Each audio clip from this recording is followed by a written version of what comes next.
You may have heard of the Japanese practice called Kintsugi, literally golden joinery, whereby broken ceramic objects like bowls or platters or vases are repaired with a lacquer filling sprinkled with gold dust. The idea is to honor the breakage as a part of the object's history.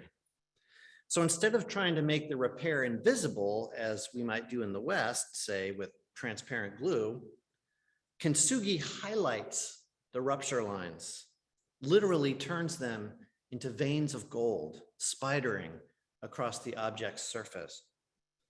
Your eye is drawn to the imperfections, which share the natural meanderings of tree branches or blood vessels or river deltas.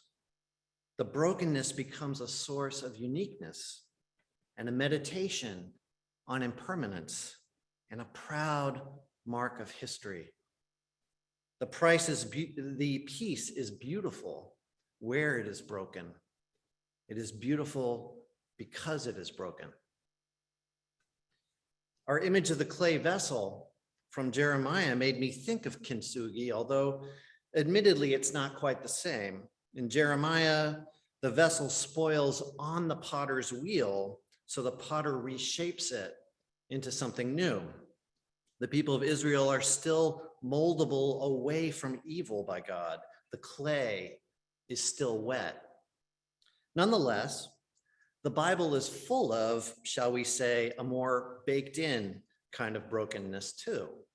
From Cain slaying Abel, all the way to the violent oppression of Roman colonial occupation in Jesus's time. Just as the Bible is also full of the constant reminder that God can and will mend the cracks, for God is ready to forgive, gracious and merciful, slow to anger, and abounding in steadfast love. That the brokenness is essential to the beauty is maybe most clearly articulated in Jesus himself. Murdered by greed and power and fear, broken by human brokenness, yet revived as the divine love that cannot be killed. Maybe it's no accident that even in the miracle of that resurrection, Jesus's physical wounds remain. Put your finger here and see my hands, he tells Thomas. Reach out your hand and put it in my side. The brokenness signifies the humanity he shares with us, even as it highlights the miracle of blood and breath moving through him again. If I were an artist, I would want to do a Kintsugi crucifixion. I would mold and fire a ceramic Jesus, his arms stretched in that worldwide embrace. I would fracture the figure at the pierced points through each palm and in the side and through the feet, so that the cracks fanned out from those wounds in the body. Then I would glue the pieces back together, filling the seams with gold. To be human is to be broken, to make mistakes, and to struggle, to be always advancing towards the culmination of our impermanence.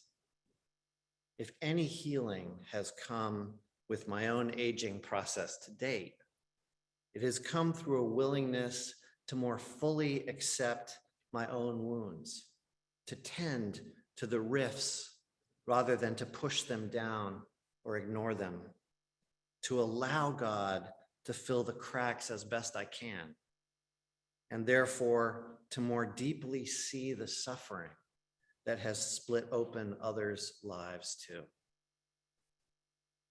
One of the hosts of a couples therapy podcast that I listened to recently observed that couples work is about getting the partners to be vulnerable with each other in their darkest, most painful places of shame, so that they can be loved and healed in those places. But he said, you can only experience the love and the healing if you're willing to be present to the brokenness and not hide it or pretend it away. This past week, I finished watching Peter Jackson's 8-hour documentary, Get Back, drawn from 60 hours of footage of the Beatles making their final album, Let It Be, in 1969.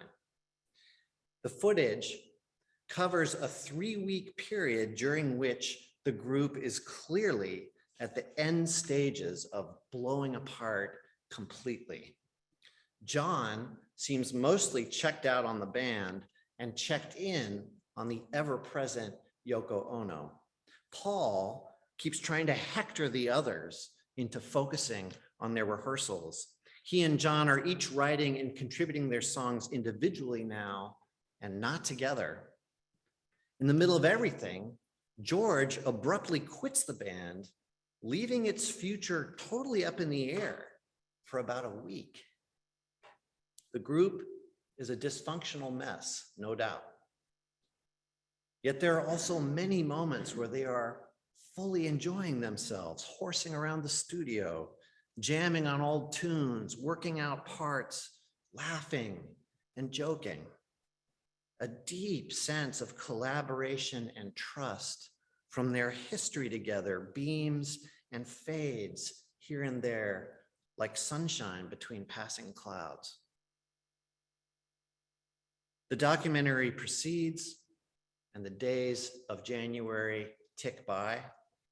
As the group struggles to produce and perfect new work, they have to keep downsizing their ambitions for the project, which has a hard stop on the 31st. They play with and reject a few culminating options, a concert in an ancient Middle Eastern amphitheater, or maybe on a cruise ship. Finally, they decide to mount a surprise show from the rooftop of the building that houses their studio right in the middle of London. When they finally take up their positions there, 3 floors up, and the opening bars of Get Back start flooding the streets below, something magical happens. It's like they become the Beatles again. Energetic, confident, joyously united in the making of music.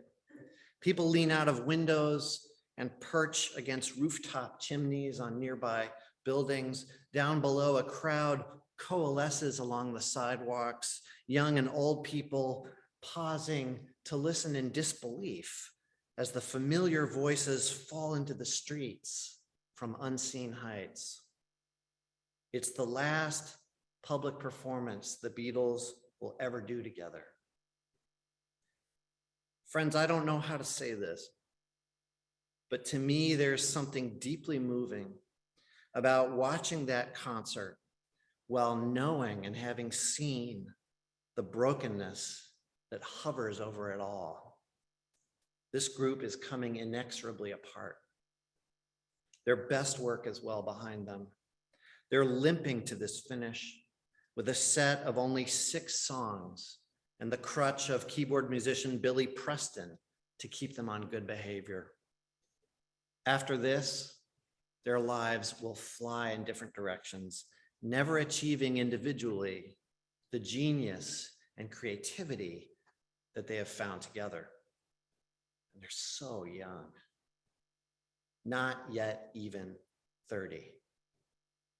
So there they are, giving it all the glory they can muster, their hair whipping in the wind, their eyes lit as by the last embers of a good thing that is slipping away.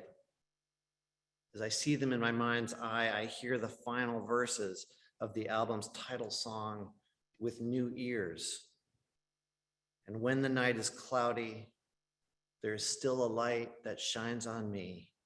Shine on till tomorrow. let it be. I wake up to the sound of music. Mother Mary comes to me, speaking words of wisdom, let it be. Let it be, let it be, let it be, let it be. Oh, there will be an answer. Let it be. They're beautiful in that moment because they're human, because all things must pass. They're beautiful where they are broken. They're beautiful because they are broken. Amen.